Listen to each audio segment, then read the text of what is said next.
Muito bem o que é essa série de mensagens, família no banco dos réus. É claro que você está aqui e você fala assim, pastor, mas eu não sou casado, eu sou viúva, eu já me separei, e eu, quando falo em casamento, chega a dar até arrepio, porque eu não quero me casar mais. Compensação, outros se arrepiam porque querem se casar. Na verdade, uma série de mensagens sobre casamento não é só para você, não é só para mim, mas é para aqueles que no decorrer da vida nós nos encontramos, nos encontros da vida. Então é importante você entender que quando você tem uma boa base de um casamento dentro da palavra do Senhor, você consegue ajudar a outras pessoas. Você consegue derramar sobre outra pessoa bênção, porque um dia você ouviu e um dia você pode abençoar a vida de outro. E você não sabe o dia de amanhã. Você concorda comigo? Amém, meus irmãos? Eu falei com uma irmã quando eu cheguei aqui, ela falou, Deus que me livre, casamento não quero nem saber. Falei, eu sei.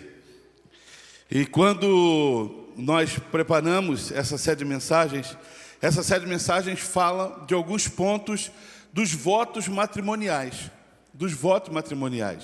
E eu gostaria que você pudesse repetir comigo, mas eu queria que você pudesse ouvir algo que possa inspirar o seu coração. As crianças vão lá para trás, eu esqueci, as crianças vão lá, e aí nós vamos,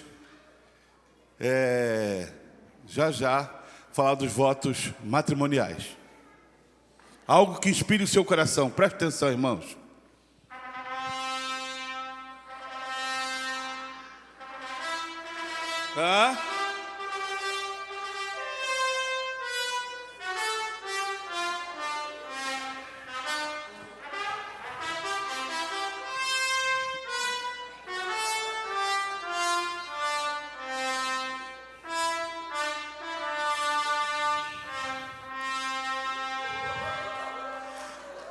Você pode aplaudir? Agora o pessoal arrepiou. Falei, ai meu Deus, quero casar de novo. É agora. O Lucas e a Natália quase saíram lá de trás e vieram aqui para frente. Repita comigo assim. Quando eu falar eu, você repete eu e põe o seu nome. Ok? Em voz alta. Eu recebo a ti o nome do seu cônjuge ou cônjuge.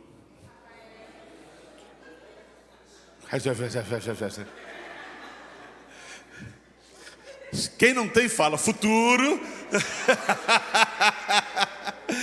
Vai, como minha ilegítima esposa ou marido, e prometo ser fiel, amar-te e respeitar-te, na alegria e na tristeza, na saúde ou na doença, na riqueza e na pobreza, amar-te e querer-te, até que a morte nos separe. E para isso, empenho a minha honra. Lembre-se que vida cristã vai ter a boda. Vai ter o dia do grande casamento com o Senhor. Quando o noivo vier buscar nós, noiva do Senhor. A mensagem dessa noite vai ser na riqueza e na pobreza. Durante os 4 domingos, nós vamos falar algumas dessas partes, dessa jura, dessa promessa em que nós fazemos no altar, e que às vezes alguns esquecem e deixam passar pelo dedo quando fala até que a morte nos separe, mas não é o caso hoje. Mas nós vamos falar hoje sobre na riqueza e na pobreza. Quantas lutas e quantas discussões já aconteceram por causa do fator dinheiro? Porque a conta é sua, a conta é minha, quem pagou a conta, quem não pagou a conta, quanto você ganha, quanto eu ganho mais do que você não tem vergonha, não? Quantas vezes acontecem discussões dentro de casas imensas por causa de dinheiro? Há um livro que você deve conhecer muito bem, chamado Casais Inteligentes Enriquecem Juntos. E tem uma frase que diz assim, grande parte dos problemas de relacionamento entre marido e mulher começam no dinheiro, no excesso ou na falta dele. Não fica achando que o problema não é só a falta, mas é no excesso ou na falta dele. Por que quando a questão financeira é tocada, ela se torna tão nociva na relação conjugal? Porque quando eu sento com a Débora, é algo tão nocivo quando nós vamos discutir os gastos de casa? Porque quando nós vamos sentar e conversar sobre dinheiro, é algo em que causa um estresse violento. Por quê? Existem 3 fatores importantes, eu gostaria que você prestasse atenção nisso. Primeiro, o dinheiro tem o poder de gerar devoção pessoal.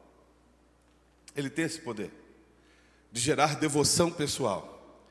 Ele tem o poder de sabotar a cumplicidade do cônjuge. Quando você casou, você era cúmplice do seu marido, da sua mulher, ou do seu futuro, e de repente o dinheiro tem esse poder de sabotar. E o dinheiro tem poder de desestabilizar a vida e a relação. Quando eu falo dos 3 pontos, eu queria que você destacasse no seu coração alguma palavra que eu falei. O dinheiro tem poder. Só você prestou atenção? Vou repetir. O dinheiro tem poder. E é impressionante como ele tem poder. É impressionante como ele muda homens e mulheres. É impressionante como o dinheiro nos transforma. Quando nós não temos, nós somos um gatinho, uma ovelha dócil.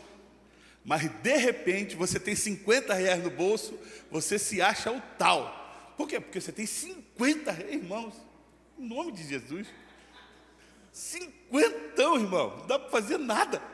Sai comprar um lanche, você gasta isso em 2 minutos, come os 50 reais. Mas o dinheiro, ele tem poder. Ele tem poder de nos melhorar, mas normalmente ele tem o poder de nos destruir. E isso que é triste. Ele tem o poder de manipular e dirigir as nossas vidas, se nós assim permitirmos. Ele tem o poder de nos direcionar. O dinheiro tem o poder de mandar em nós. Quantas vezes eu já falei em mensagem, você já deve ter ouvido, em que o dinheiro, os bens, o que você tem ou o que você deixa de ter, é para que você domine sobre ele e nunca que ele domine sobre a sua vida. Então o carro que eu tenho é para eu dominar nele. A casa que eu tenho é para eu dominar sobre ela. O saldo bancário que eu tenho é mole, é para eu dominar sobre ele. Vou te gastar depois do culto e acabou. Acabou mesmo, vai ficar zerado. É para eu poder dominar, é para você dominar sobre aquilo que você tem, sobre aquilo que você conquista, sobre aquilo que você junta. Ele não pode, em hipótese nenhuma, dominar a sua vida. Como que isso acontece, pastor?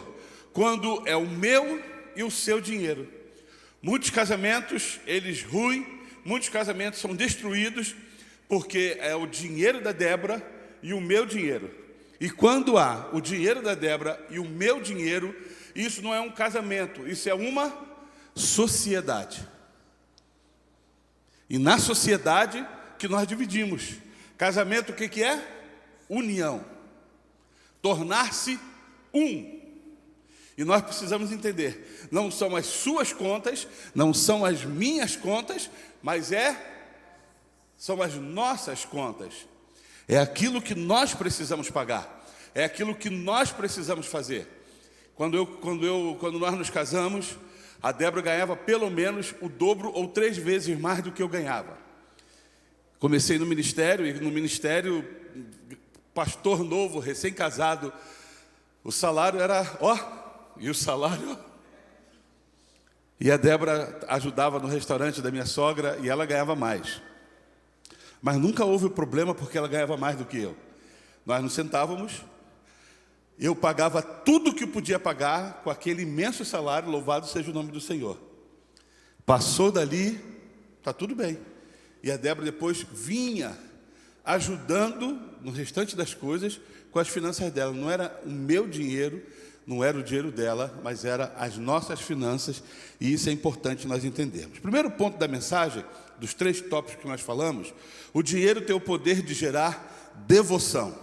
E eu gostaria que, se você pudesse, abrisse a sua Bíblia no livro de Mateus, capítulo 6, versículo 24.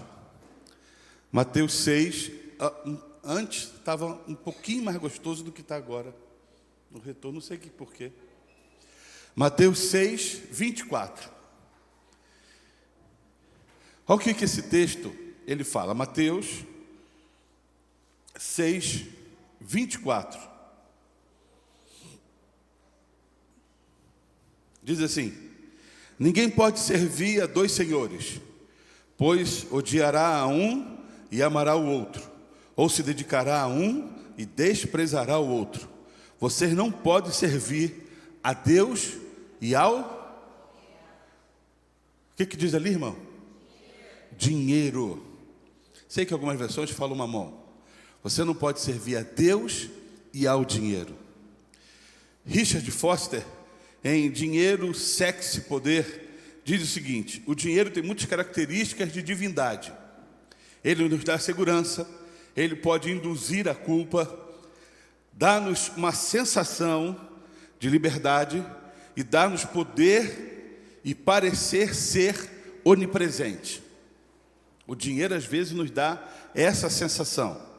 O amante do dinheiro fará qualquer coisa por ele, e é precisamente aí que reside o seu aspecto sedutor.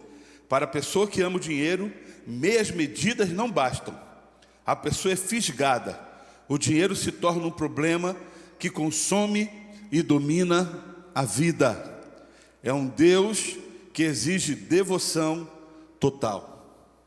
É um Deus que exige devoção total.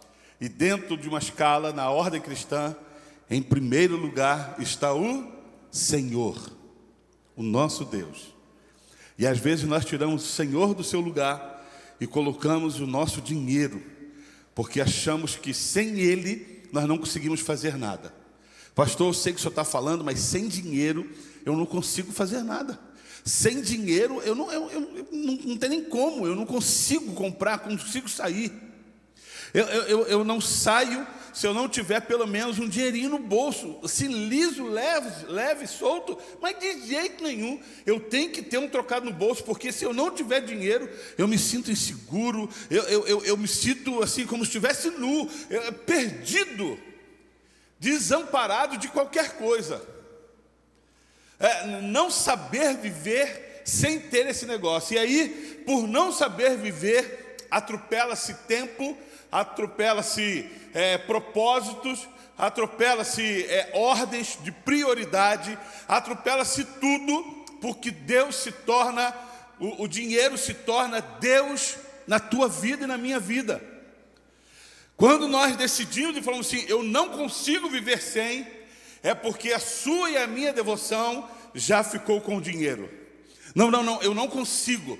E é engraçado, o que é devoção? É aquilo que eu não consigo viver sem. O que é adoração? É aquilo que eu não consigo ficar sem. Então, por exemplo, uma mãe que perde um filho e ela fala, eu vou me matar. Por quê? Porque eu perdi meu filho. Tirou Deus do lugar e colocou o filho no lugar de Deus. Eu acordei hoje cedo, a mensagem já está pronta desde o começo da semana. E hoje eu acordei cedo, 5 horas da manhã, e falei, Senhor, eu vou digitar a mensagem de hoje à noite. E aí abri a internet e fui ver as mensagens. E aí eu recebi a mensagem de um pastor nazareno em Campinas, que é filha de 26 anos, com o seu marido de 26 anos, e ela grávida de 5 meses, 3 horas da manhã em Campinas, voltando para casa, um caminhão-tanque tombou. Ele não viu o caminhão, porque era 3 horas da manhã, bateu no caminhão e ela e o bebê morreram. 26 anos de idade, irmãos. Eu falei, meu Deus, 3 anos de casamento. Eu falei, que tragédia. E aí fui procurar o pastor Wagner, e você depois pode orar por ele, é um pastor, ela é filha de pastor. Você você ora por esse pastor e pela sua família. Perder uma filha de 26 anos e um neto, ou uma neta, não era um neto, porque já tinha sido feito chá revelação, era o Noah. Mas aquele pastor eu fui procurar, e ele falou assim, a filha na qual Deus me deu, Ele decidiu levar de volta. Louvado seja o seu santo nome. Fala a verdade, irmãos. Qual seria a nossa reação? Qual seria a nossa reação em relação a isso? Quando Isaac, desde quando ele começou a viajar para poder fazer a faculdade, todas as vezes eu falava, põe um cinto, pelo amor de Deus, Isaac, põe um cinto. Não, olha no carro, põe um cinto, esse negócio, entra no carro, põe um cinto, ora no carro, mete a mão no motorista, na cabeça do motorista, ora, pelo amor de Deus, põe um cinto. Mas qual seria a nossa reação se o Senhor falasse assim, olha, eu vou levar um dos seus filhos? E você de repente acorda no meio da madrugada com uma notícia dessa. É desesperador e essa é a verdade. Mas qual seria a nossa relação, a nossa ação em relação a Deus? O rapaz que estava dirigindo, o marido dela, arranhãozinho, foi para o hospital, está tudo bem. E ela morreu. Quando eu penso nisso, nós devemos colocar cada coisa no seu devido lugar. E o dinheiro tem o lugar dele. O dinheiro tem o lugar dele em nossas vidas, sendo dominado. Nunca dominando. Nunca ter voz de autoridade. Sempre sendo dominado. A devoção ao dinheiro causa alguns danos em nossas vidas. Primeiro dano, o amor ao dinheiro acima de todas as coisas. Causa dano terrível. Nada mais tem valor, nada mais importa, nada mais tem sentido na minha vida se eu não conquistar, se eu não juntar. Segundo, o amor ao próximo como a si mesmo. Se eu começo a amar muito dinheiro, a primeira coisa que eu faço, eu deixo de amar ao próximo. Eu deixo de me relacionar, porque eu acho que o próximo vai fazer o quê? Vai me pedir dinheiro emprestado. Ou acho que eu tenho a obrigação de mudar a vida do próximo. Porque eu acho que eu tendo dinheiro e tendo o próximo perto de mim que não tem, alguém vai chegar perto de mim e falar assim, tem como você comprar uma cesta básica? Tem como você pagar? Tem como você emprestar? Tem como você fazer? Então eu me afasto do próximo. Eu só quero me unir com pessoas do meu nível. Aleluia, hein? Pessoas do mesmo patamar da qual eu estou vivendo. Pessoas que ganham pelo menos igual ou mais do que eu ganho. Porque olhar para baixo é muito cansativo. Gostoso é você olhar para frente e para cima. Não para Deus, mas para cima de qual é o próximo que eu vou ter mais do que ele. Qual é o próximo que eu vou conseguir alcançar. E falar assim, irmão, o meu dízimo, aleluia, louvado seja o nome do Senhor, é maior que o seu. Perdeu todo o sentido, todo o valor e toda a obediência. Há um dano terrível. E quando nós pensamos no próximo, às vezes nós pensamos no cônjuge, nos filhos, nos parentes, nos amigos, nos menos favorecidos. E quando você tem dinheiro e começa a fazer conta de quanto você está investindo nos seus filhos, é melhor você parar, voltar atrás e refletir. É melhor, eu vi um vídeo na internet em que o pai senta com a mãe, senta com o filho, fala, filho, agora é a hora de prestação de contas. Que prestação de contas? Não. Quando você nasceu, a sua mãe fez cesariana e eu tive que pagar o parto, eu tive que pagar toda a equipe médica, está aí, 10 mil reais. Você quebrou tal coisa na minha casa. Você destruiu tal coisa. Na faculdade foram 6 anos que eu paguei faculdade para você. 6 anos. E também as roupas, os sapatos, as camisas, a cama, os remédios que você tomou, o carro que eu te dei. Computado, você já pode começar a sua vida com pelo menos 2 milhões em dívida. Você sabia que para você criar um filho, pelo menos, você gasta pelo menos quase 1 milhão ou mais em investimento num filho? É uma estatística, irmão. Da onde eu tirei 2 milhões, eu não sei. Podia estar morando numa casa e vocês não ser nada. Mas não ia juntar, ia comer 2 milhões. Mas você entende? E aí tem pais que se acham no direito de jogar isso na cara dos seus filhos. Se você já fez isso aqui, irmão, em nome de Jesus, hoje é dia de você pedir perdão para o seu filho. A não ser que tenha sido por um ato de educação. Eu vou educar meu filho e é necessário fazer isso. Mas nunca pelo ato de receber. Agora está na hora, filho. Eu vou te dar conta quanto você gastou, negão. Chegou a minha vez, eu vou cantar. O pai brasileiro em primeiro lugar. Não vou falar mulher, né, irmão? Porque não é o caso. Mas você entende? Quando você começa a fazer conta e falar, meu Deus, você está gastando R$60 de unha, 100 bordoado para colocar cílios, tantos mil para poder fazer o cabelo. Não. Vamos começar a fazer contas. Eu ensinei, me arrependo e gosto. Entende isso? Eu ensinei, me arrependo e gosto. Eu ensinei para Esther que eu sempre quis ter uma filha. Então ela guardou isso. Você sempre quis ter uma filha. Você quis ter um filho e depois uma filha. Para o seu filho cuidar da sua filha. Foi esse o propósito. O filho mais velho, a filha mais nova, e o filho vai cuidar da filha como um bom homem. Irmãos, eu sou feminista. Lógico que eu sou. Mulher tem que ser guardada, amparada, cuidada. Você concorda com isso, mulher? Amém? Eu concordo com isso plenamente. E o homem fica em último. Tem que comprar uma calça para mim ou para Débora? Para Débora.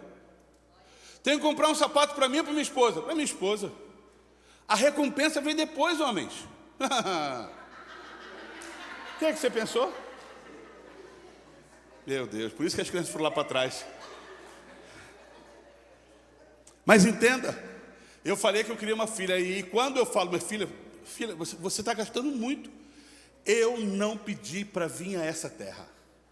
O Senhor orou querendo uma filha. Prazer, Esther. Agora investe, negão. Agora cuida. Pois bem, e é exatamente isso. Quando você começa a fazer contas, porque não está dando para você, porque você está investindo na sua família, há alguma coisa de errado. Somos gradativamente consumidos pela insaciabilidade desta busca. Há uma frase que perguntaram a um homem: quanto de dinheiro você precisa para viver bem? A resposta dele foi: um pouco mais. Um pouco mais. Talvez se eu perguntar para você nessa noite, quanto você precisa, Bruno, para poder viver bem? Ah, pastor, se eu ganhasse um pouquinho a mais, cara. E aí ele começa a ganhar mais, eu chego, Bruno, e aí, filho? Agora está 100%. Não, um taquinho a mais. Se eu tivesse assim, milãozinho a mais, minha vida ia ser maravilhosa. Um pouquinho a mais. Sabe o que chama isso? Insaciabilidade. Nunca estamos satisfeitos com o que ganhamos. E a maior causa disso é quando nós olhamos para o vizinho. A maior causa disso é quando nós olhamos para o lado. Porque eu comprei um carro de 30, mas meu vizinho comprou um de 50. Não, Senhor, um pouco mais. Porque eu olho para o vizinho, ele reformou a casa toda e eu não consigo comprar um móvel para minha casa. Um pouco mais. Eu começo a olhar para a grama do vizinho e começo a decidir um pouco mais. Insaciabilidade. Insatisfação com aquilo que tem. Insatisfação com aquilo que cai na sua conta. Insatisfação com aquilo que você recebe. Insatisfação com aquilo que vem nas suas mãos. E nós precisamos entender que o que gera crescimento é gratidão e não insatisfação. Quando você começa a agradecer por aquilo que você tem recebido, ou pelo valor que você tem recebido, aquilo começa a brotar no seu coração, ao invés de insaciabilidade, ao invés de ingratidão, para um sentimento de gratidão. Senhor, eu sou grato. é pouco, mas eu sou grato por tudo que vem nas minhas mãos, porque na verdade eu não sou merecedor de nada. O Senhor Deus é que tem sustentado a minha vida e a sua vida. E isso é importantíssimo, irmãos. Coração de gratidão. Entender daquilo que Deus tem feito e esse feito se tornar bênção em sua vida. Deixa eu te contar uma coisa. Quando nós nos casamos, eu não tinha carro, a Débora ganhou um Fusca amarelo. Nós vivemos um bom tempo com Fusca, eu trabalhei com Fusca, eu acabei com Fusca e de repente eu reformei o Fusquinha amarelo. Vontade de encontrar aquele carro novamente, viu? E comprar, deixar na garagem, porque eu não caibo mais nele. Mas assim, só está lá na garagem, primeiro carro. E depois nós trocamos, compramos um tipo. Vidro elétrico, ar-condicionado, direção hidráulica. Agora sim, Deus fez bênção em nossas vidas. Carro que podemos viajar para tudo que é lugar, quase zero. Ficamos sem o tipo e compramos um Passat alemão, Variant, com 1 ano de uso. Aquele porta-mala. Isaac sentava no banquinho de trás, levantava o descanso de braço do banco. Isaac sentava e encostava a cabeça assim, ó, e vinha cantando Cassiane. Isaac tinha uns gostos meio esquisitos. Ele gostava de Cassiane e Eram 100 ovelhas. Eram 100 ovelhas. Eu falei, Isaac, não é possível, cara. Juntas no aprisco. E eu vinha de Rio Preto, dirigindo aquilo ali, ele ali, ó. Aí de repente me deu uma loucura, vendemos o Passat e eu comprei uma Chrysler Neon, que para sentar tinha que quase sentar no chão. O pastor reclamava toda vez que entrava no carro. E assim foi. Mas chegou uma época que nós ficamos sem carro, perdemos tudo. Andamos a pé. E no carrinho da Esther, sentava o Isaac atrás, a Esther sentava na frente dele, ele abraçava a Esther, e nós íamos a pé, atravessando a cidade, com aquele carrinho de criança. E uma senhora que morava em cima da igreja, ela falava assim, pastor, quando o senhor precisar, pega meu carro. Ela tinha um Gol 82, se eu não me engano, 82 AAR. Os conhecidos de carro, AAR. Só que não tinha assoalho no lugar da Débora. A Débora entrava no carro e sentava assim, ó, com os 2 pés na coluna do carro, o chão ia passando, Flintstone. O chão ia passando e a fumaça do motor entrava dentro do carro. Meu irmão, cabelo ficava daquele jeito. A igreja decidiu nos dar um carro, comprou um Santana 86 CD. Que carro, hein? Uma banheira maravilhosa. Um dia eu parei o carro na porta de casa, o ladrão levou o carro embora. E Deus já tinha falado que ele ia ser roubado. Não sei se foi através da Débora ou das crianças.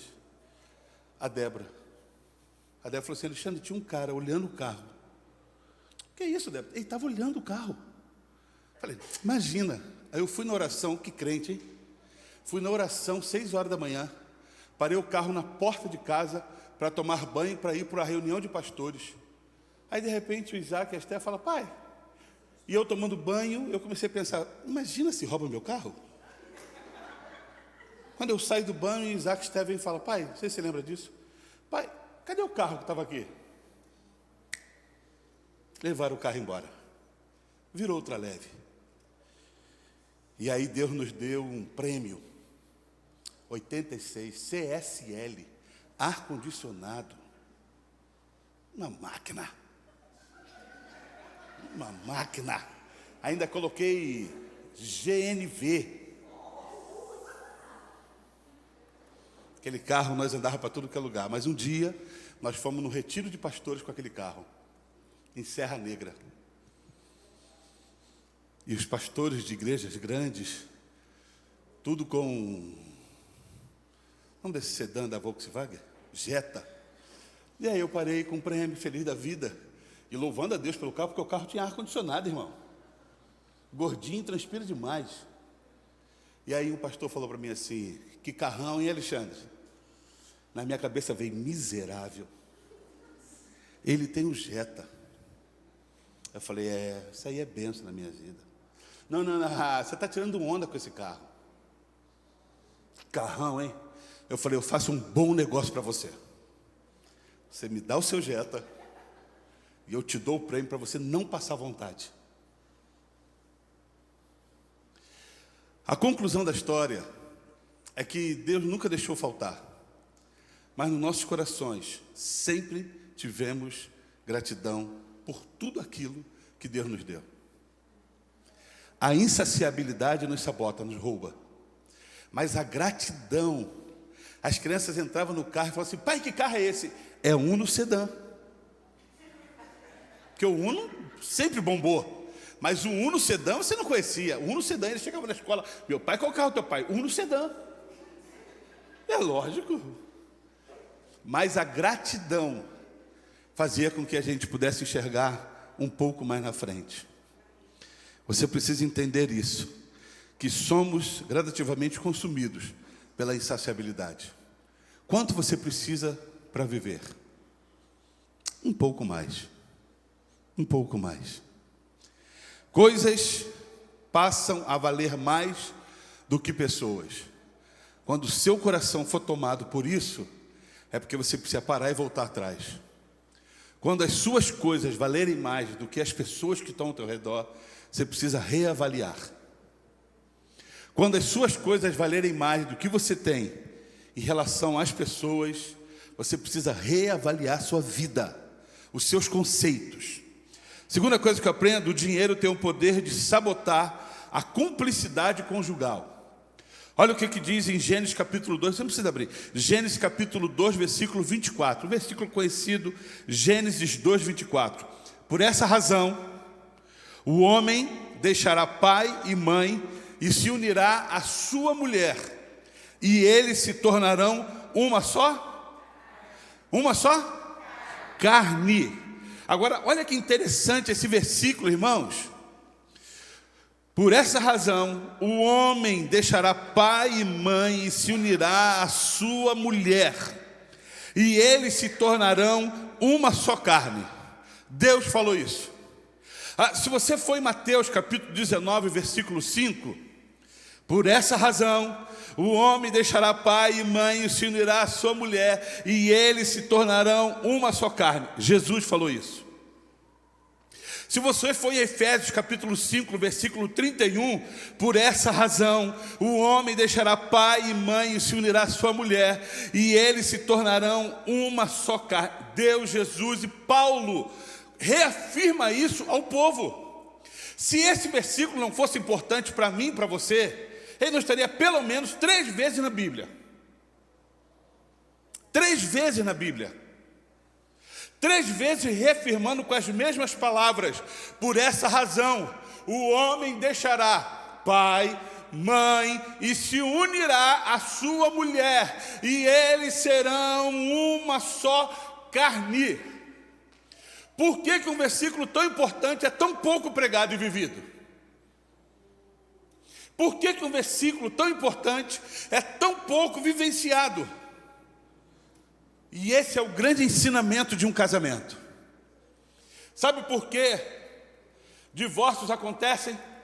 Porque o homem não deixa pai e mãe e não se une à sua mulher. Homens não conseguem deixar pai e mãe e não conseguem se unir à sua esposa no mesmo propósito. É fácil? Claro que não.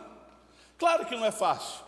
Eu tenho que deixar meu pai lá no Rio, eu tenho que deixar minha mãe lá no Rio, com toda a história que nós já vivemos, com toda a experiência que nós já vivemos, com tudo que já aconteceu em nossas vidas, e eu agora decido colocar Débora não no lugar, mas acima deles, porque não é ato substitutivo.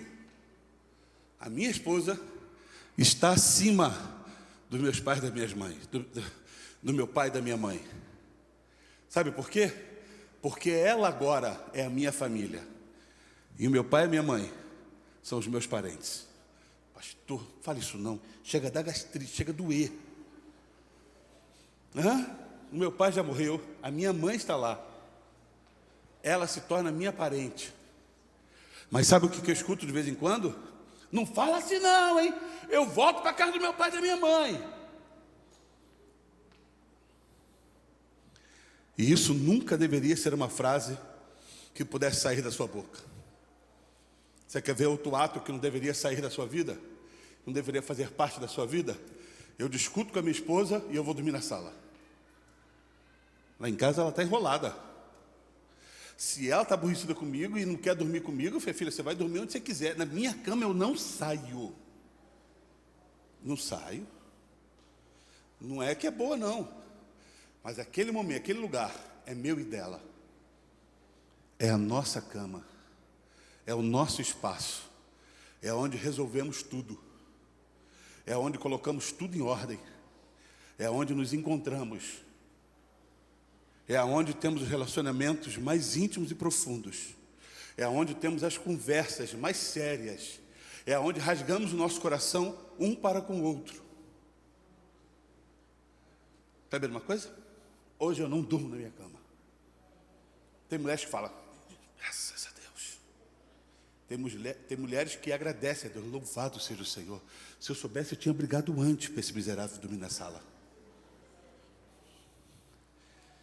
Deixar, e esse versículo tem duas palavras importantíssimas. Deixar e se unir. Se tornarão uma só carne. Deixar e se unir. É engraçado que são coisas distintas, mas que têm um efeito maravilhoso. Eu deixo, mas eu me uno. Se torna uma só carne, fisicamente, sexual. A minha sexualidade. Fisicamente, emocionalmente, história. Não é mais a história do meu pai e da minha mãe. Não é mais a história da dona Francisca e da bicalhada.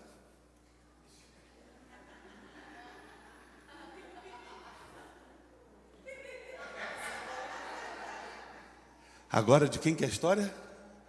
É a nossa história. É da família Bicalho de Souza. Ela ama isso. É da nossa família. É a nossa história. Esses dias atrás, o meu cunhado remexeu em várias fotos antigas. E dessas fotos ele começou a mandar para quem era de direito. E mandou várias fotos lá em casa. Minha, da Débora, das crianças. Das crianças que nós viemos para cá. Esté pequenininha, Isaac pequenininho. Eu magrinho. Meu Deus, que saudade.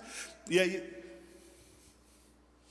aquilo ali se chama nossa história. Tornar numa só carne, emocionalmente, é a nossa história. É o que escrevemos. E você quer saber? Quando eu permito, e eu quero que você escute isso em nome de Jesus, quando eu permito que Deus seja o Senhor da minha vida e não o dinheiro, a nossa história é linda. Posso ouvir seu amém? Amém. Quando eu permito isso, a minha história é linda. Queridos, eu nunca ia imaginar, eu já falei isso aqui no púlpito, eu nunca ia imaginar que eu ia sair lá da Baixada Fluminense. Eu encontrei com um pastor ontem, no encontro de pastores, e ele falou assim, você é do Rio? Eu falei, eu sou de Mesquita, antes Nova Iguaçu. Morei em Nilópolis durante muitos anos, 13 anos, morei em Nilópolis. Mas nasci em São João de Meriti.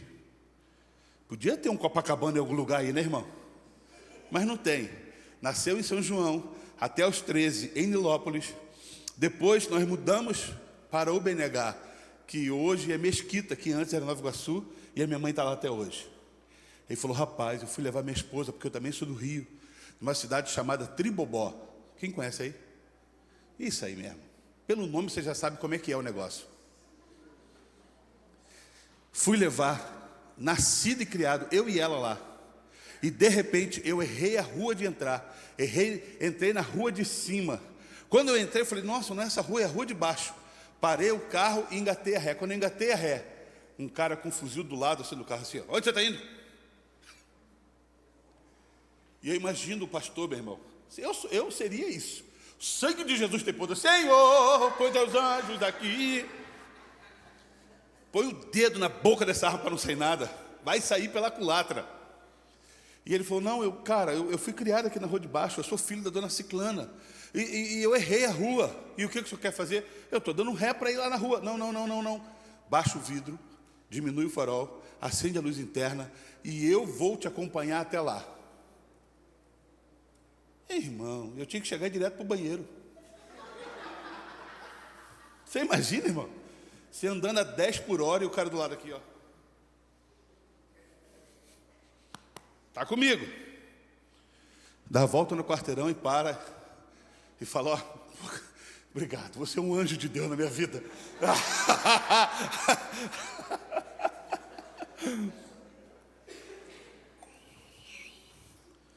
Eu nunca imaginaria que eu sairia da Baixada Fluminense, e quem pode falar isso muito bem é o Danilo e a Renata, que são de lá da cidade, do bairro onde eu morava, e que Deus faria a nossa história em São José dos Campos, daquilo que nós profetizamos quando chegamos nesse lugar.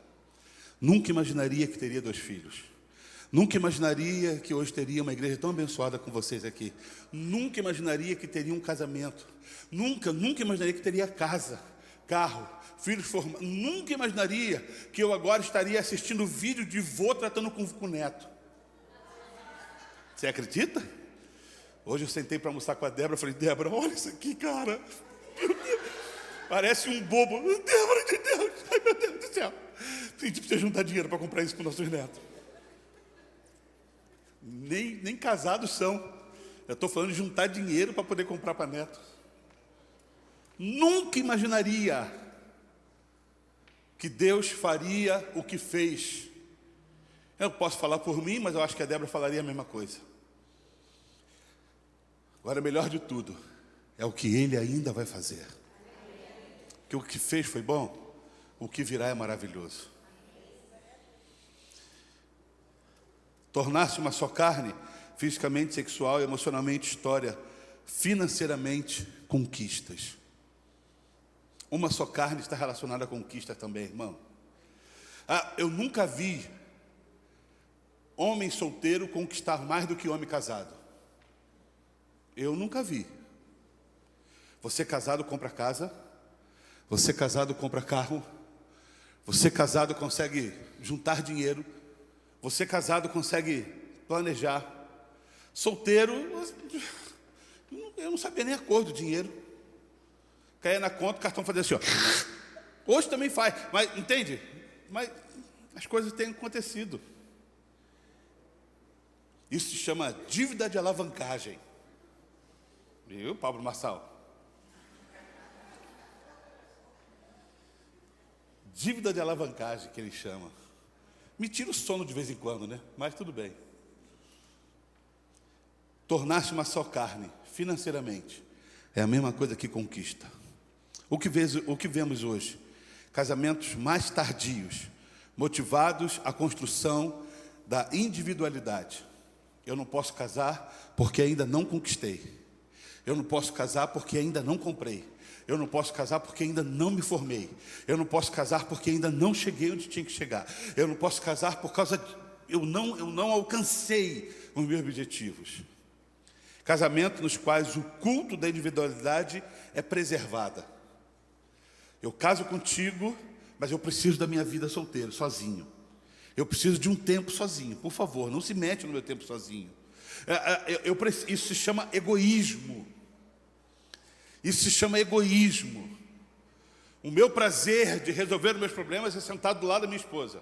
Ou de pelo menos olhar para ela sem saber o que eu vou falar. Que normalmente é o que acontece. Que é ela que fala. Na verdade, eu não recebo, cai tudo da mão dela. Ela que recebe, ela que paga. E o duro é... Senta aqui, Alexandre, que vamos falar de financeiramente. Não. Senta aí, nós precisamos decidir. Não. Decide aí, amor. Não foi para isso que eu casei. Não foi para eu decidir. Aí bate na ferida, né? Aí o machão, de repente... Que é isso, bem? Eu sento, fala aí. Tem que pagar isso. O que você acha? Não é assim? O que você acha? Aí ela fala, eu acho que tem que pagar isso. Eu também acho. Então paga bem. Então pega tudo, joga pro alto, que cair na minha mão primeiro, eu pego e pago, tá tudo certo. Não é desse jeito. Terceira coisa que eu aprendo, que o dinheiro tem o poder de desestabilizar a vida e a relação. O dinheiro tem o poder de desestabilizar a vida e a relação. 1 Timóteo capítulo 6, versículo 9 e versículo 10. Os que querem ficar ricos, presta atenção nisso. Os que querem ficar ricos caem em tentação, em armadilhas, em muitos desejos descontrolados e nocivos, que levam os homens a mergulharem na ruína e na destruição. Cara, isso é Bíblia. Isso foi escrito há 2000 anos atrás. Pois o amor ao dinheiro é a raiz de todos os males. Algumas pessoas, por cobiçarem o dinheiro, desviam-se da fé e se atormentaram, a si mesmo com muito sofrimento. Ele ama o dinheiro e por querer mais ele atormenta a si mesmo. Que loucura, cara! É eu sendo nocivo a mim mesmo, é eu destruindo a mim mesmo. Eu preciso. O que eu vou fazer? Meu Deus. Me ajuda, eu durmo, me acordo. Esquece de família, esquece de tudo.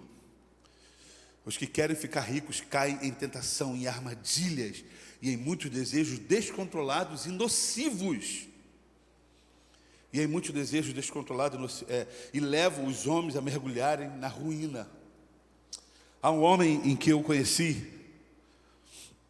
um homem muito bem sucedido, já é falecido, aqui em São José dos Campos, um homem que tem bastante dinheiro, vários prédios no centro da cidade eram dele, um homem bem sucedido, cristão sério, cristão fiel na sua fortuna.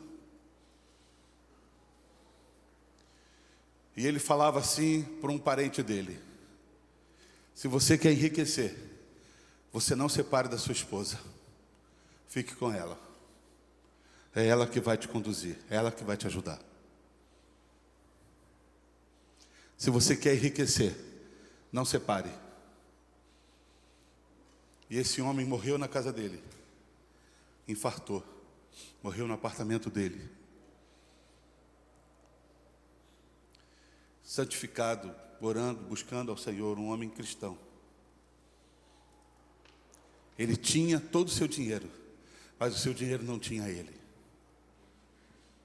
Isso é lindo. Ele tinha toda a sua fortuna, morava nos apartamentos mais caros de São José dos Campos, de frente com a principal praça da Aquários. Mas o dinheiro nunca teve ele. Ele era dono do dinheiro. Você precisa entender que um dos poderes do dinheiro é desestabilizar a vida e a relação. Quando nós começamos em São José dos Campos, e eu fui até comer uma pizza esses dias, e eu encontrei com esse rapaz, eu e Débora, e ele era empresário em São José dos Campos, no ramo de joalheria. E ele veio para a igreja, ficou com a gente, e nós estávamos no 9º andar do Espaço Andrômeda. E um dia nós chegamos para ter culto, nós chegamos para arrumar a igreja para o domingo, cheguei no sábado, para arrumar o espaço para ter culto. E aí, de repente, um papel na porta do vidro. E aí eu encostava o ouvido assim, ó, uma risadinha lá dentro. Eu falei, meu Deus, o que é isso? Aí eu bati, era um salão alugado de festa. Aí veio uma mulher assim: oi, tudo bem? Nós já estamos acabando. O senhor não dá um tempinho para a gente? Aí eu falei, não, tudo bem, é festa de quê? Ah, é exposição de material de sex shop. Irmãos, aquilo ali me deu uma angústia, mas me deu uma tristeza, porque no outro dia a gente ia adorar o Senhor. Aí quando elas foram embora, tinha, não sei se era suco de uva, se era vinho, uva espalhada para tudo que é lugar. Falei, meu Deus, onde essa uva passou? Eu não quero nem imaginar. Falei, Jesus, limpa tudo isso. Aí limpamos, lavamos. Mas na segunda-feira nós decidimos sair daquele lugar. Não era para estar mais ali. Não era, meu coração se entristeceu naquele lugar. E alugamos um salão em frente ao Sítio Verde, bem em frente onde hoje vende material de limpeza, bem na frente, antes de vir para cá. E quando nós alugamos, reunimos com as pessoas, o aluguel é tanto, tanto. Tinha meia dúzia de pessoas, alugamos, o aluguel é tanto, é tanto, é tanto. Estamos juntos, estamos juntos, estamos juntos, estamos juntos, estamos juntos, estamos juntos. Pastor, fechado.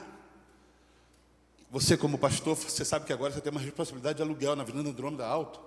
E nós alugamos. Na segunda-feira, após aluguel, esse homem que era o maior dízimo da igreja me chamou e falou: pastor, estamos rompendo para outra denominação, porque precisamos fazer pontes com pessoas maiores e melhores do que a gente. O meu coração na hora, minha mente, eu falei: miserável, eu contava com ele, eu contava que ele ia ajudar. Aí ele falou assim: mas para ajudar eu vou comprar o piso. Quase que eu falei: não quero, mas eu queria, né, porque não tinha dinheiro.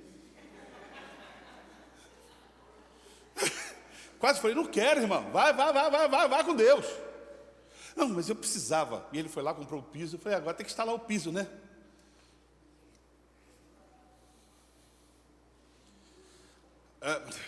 Eu quero que você entenda que não é o lugar que você está, não são as pessoas que te cercam, não são as suas amizades, não é nada disso. Isso tudo é secundário. O que muda a sua história e a minha história é quando a nossa história está nas mãos de Deus. E nós começamos a entender que esse Deus tem capaz de nos levar aos lugares maiores e melhores, mesmo aonde nós estamos. E quando nós entendemos isso, eu encontrei com ele essa semana, e essa história, lógico, que vem assim, puff, na nossa mente. Eu falei: nós nunca dependemos de homem, nós dependemos do Senhor Deus. Ele é o Senhor da igreja. Mas assim como Ele é o Senhor da igreja, Ele é o Senhor na tua vida. Amém, irmãos? Ele é o Senhor da tua casa. Ele é o Senhor do teu casamento, ou do teu futuro casamento. Ele é o Senhor sobre todas as coisas que passam na sua vida. Ele é Senhor. E sendo Ele Senhor, Ele tem o controle de tudo. Para que nós possamos entender e terminar. Como construir um relacionamento conjugal quando o assunto é dinheiro? O dinheiro tem o poder de gerar devoção pessoal. Exercite a generosidade. Quando você achar que esse dinheiro está tomando o lugar de Deus, exercite a generosidade. Abençoe vidas. O dinheiro tem o poder de sabotar a cumplicidade conjugal. Exercite a unidade. Ao invés dele ser um obstáculo entre eu e Débora, eu vou exercitar a minha unidade com ela. Ao invés dele me sabotar em relação a qualquer uma pessoa, eu vou me unir a essa pessoa. Ele não pode me afastar. O dinheiro tem o poder de desestabilizar a vida e a relação. Exercite planejamento. Não vai te desestabilizar e nem mexer na sua relação. Planejamento. Planeje a sua vida.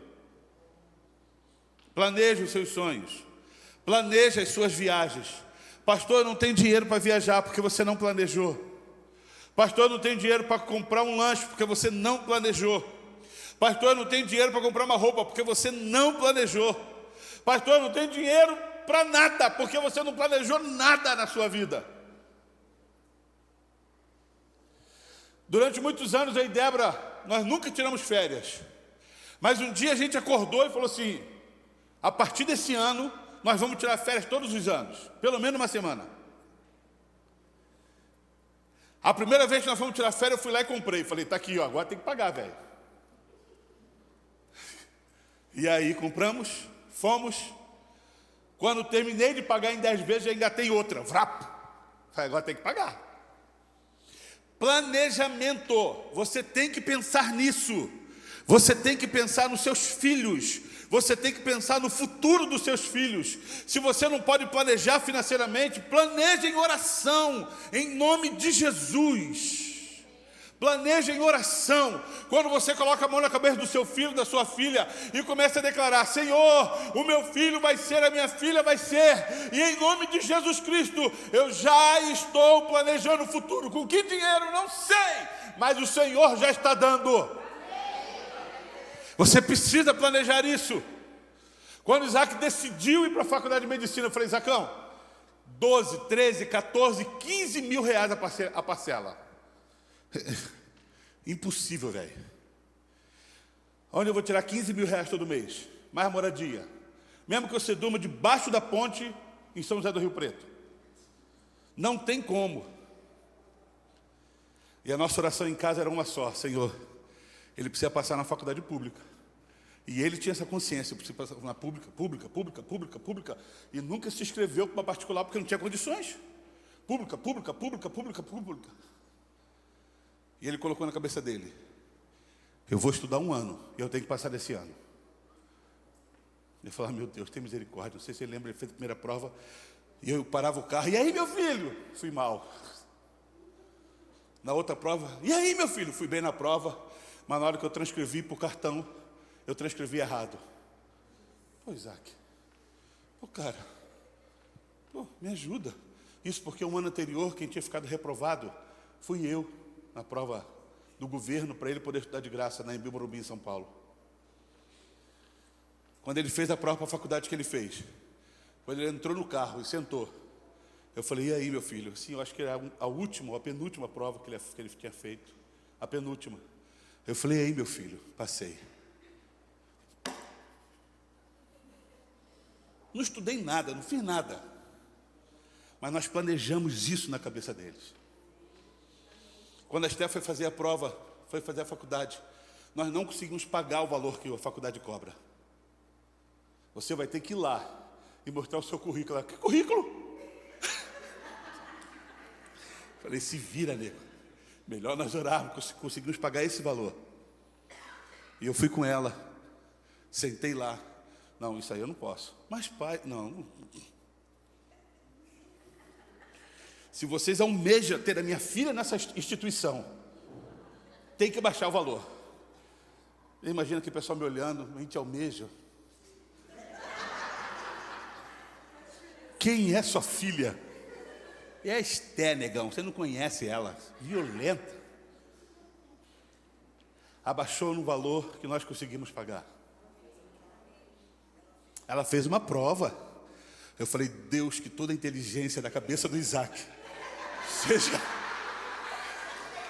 seja derramado sobre a cabeça dela agora, e que ela tenha um insight. De repente ela vai gabaritar. E ela foi bem na prova. Eu falei: Deus é bom, porque ela puxou a Débora, o Isaac puxou a mim.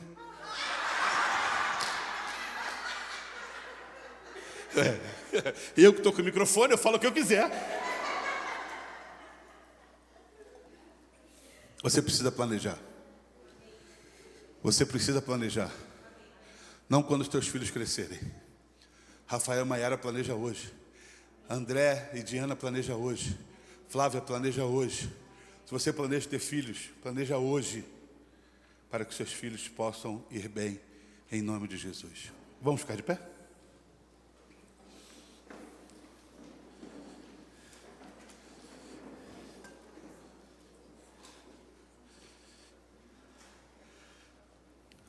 Eu quero somente orar nessa noite